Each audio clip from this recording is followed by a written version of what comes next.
அன்புள்ள சிம்ம ராசி அன்பர்களே வணக்கம். இந்த வார ராசி பலன். சிம்ம ராசினருக்கு ராசியில் கேது, 7ஆம் இடத்தில் சூரியன், செவ்வாய், புதன், சுக்கிரன், ராகு, வாக்கிய பஞ்சாங்கப்படி சனி. லாபஸ்தானத்தில் குரு பகவான் இருக்கிறார். அடிக்கடி உத்தியோக ரீதியான வெளியூர் பயணங்கள் ஏற்படும். நீண்ட நாள் பிரார்த்தனைகளை நிறைவேற்ற கோவிலாக சென்று வழிவீர்கள். ஆலய வழிபாடு நன்றாக நடைபெறும். சிந்தனையின் போக்கில் மாற்றங்கள் காணப்படும்.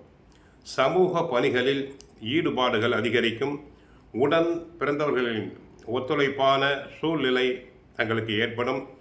கடன் சார்ந்த செயல்களில் தாங்கள் சிந்தித்து செயல்படுதல் வேண்டும். எதிர்பாராத சில புதிய வாய்ப்புகள் மூலம் மாற்றங்கள் ஏற்படும். மனதில் ஆன்மீக சிந்தனைகள் அதிகரிக்கும். உடல் ஆரோக்கியத்தில் இருந்து வந்த மந்த நிலைகள் அனைத்தும் மாறும். கல்வி தொடர்பான பணிகளில் தங்களுக்கு மேன்மை உண்டாகும், உயர்வு உண்டாகும். அதில் எந்த சந்தேகம் கிடையாது. எதிர்பார்த்திருந்த உதவிகள் தங்களுக்கு கிடைக்கும். சுபகாரிய முயற்சிகள் கைகூடும். வியாபார பணிகளில் கூட்டாளிகளுடைய ஒத்துழைப்பு தங்களுக்கு நல்ல விதமாக கிடைக்கும். கும்பராசியில் 7 கோள்கள் இணைந்து உங்கள் ராசியை பார்க்கிறார்கள். ராசியில் கேது பகவான் இருக்கிறார். 11இல் குரு அமர்ந்திருக்கிறார்.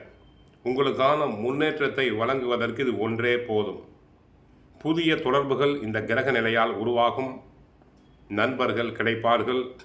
தொழிலில் புதிய மாற்றங்கள் உண்டு. லாபங்கள் அதிகரிக்கும். புதிய சிந்தனைகள் ஏற்படும். பங்குதாரர்களால் சில நல்ல திருப்பங்கள் ஏற்படும். தசா புத்தி நன்றாக இருப்பவர்களுக்கு இனிமையான சம்பவங்கள் நடைபெறும். வாழ்க்கை துணை ஆதரவு உண்டு. 7ஆம் இடம் என்பது நண்பரை குறிக்கக்கூடிய இடம். ஆகவே ஒரு சில நண்பர்களால் ஏமாற்றமும் மன வருத்தமும் தங்களுக்கு வரலாம். அதை போலவே எதிர்பாராத கோபத்தினால் குடும்பத்தில் மன அமைதி குறையலாம். எடுத்ததற்கெல்லாம் கோபப்படுதல் வேண்டாம். ராசியில் கேது இருப்பதால் திடீர் குழப்பங்கள் ஏற்படும். தங்களை தாங்களே குழப்பிக் கொள்வீர்கள். உடல் உஷ்ணம் சம்பந்தப்பட்ட நோய்கள் வரலாம். ஆகவே குல தெய்வ வழிபாடு தங்களுக்கு அவசியம் தேவை. ஆக சிம்ம ராசி என்பவர்களுக்கு குரு பகவான் சாதகம். தற்சமயம் 7ஆம் இடத்தில் இருக்கக்கூடிய ஒரு சில கிரகங்கள் சாதகம், ஒரு சில கிரகங்கள் பாதகம். பேசும் பேச்சில் நிதானம் தேவை. சில நண்பர்கள் உங்களுக்காக உயிரை விடுவார்கள்.